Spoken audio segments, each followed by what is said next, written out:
Let's explore how trades work for the NoOnes and Paxful platforms. There are sell trades and buy trades.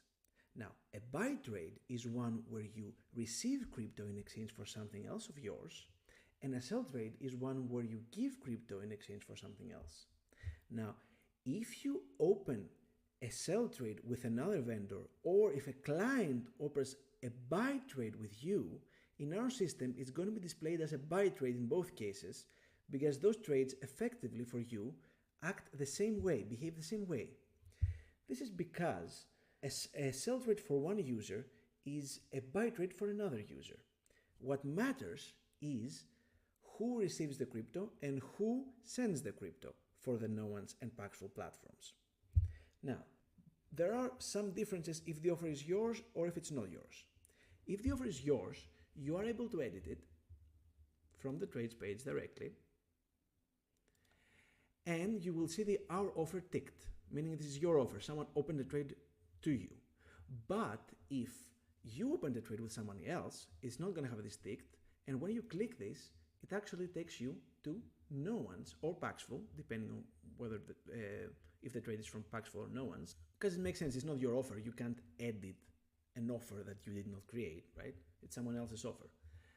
So, and this does, and whether or not it's your offer has nothing to do if it's a sell or a buy trade.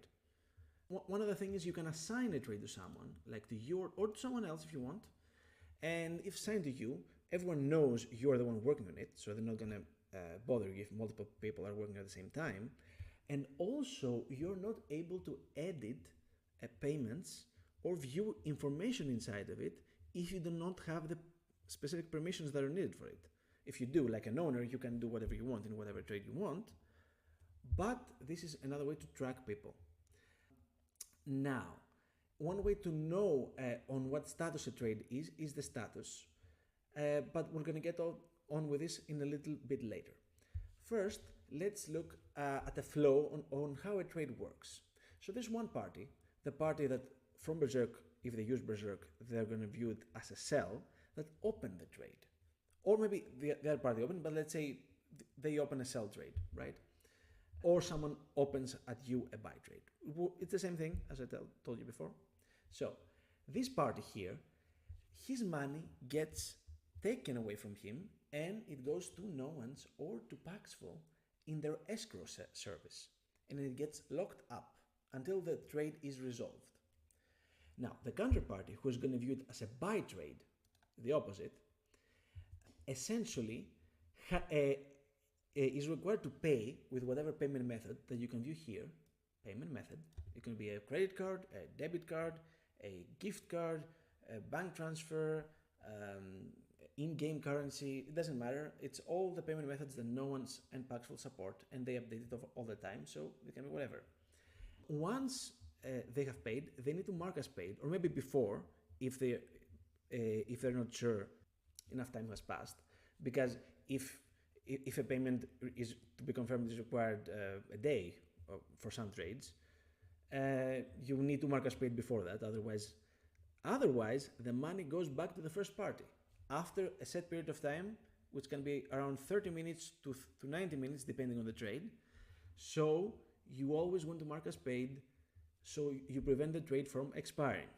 On the other hand, if you want to cancel because you realize you can't pay for whatever reason, you can always cancel the trade as a buyer, not as a seller.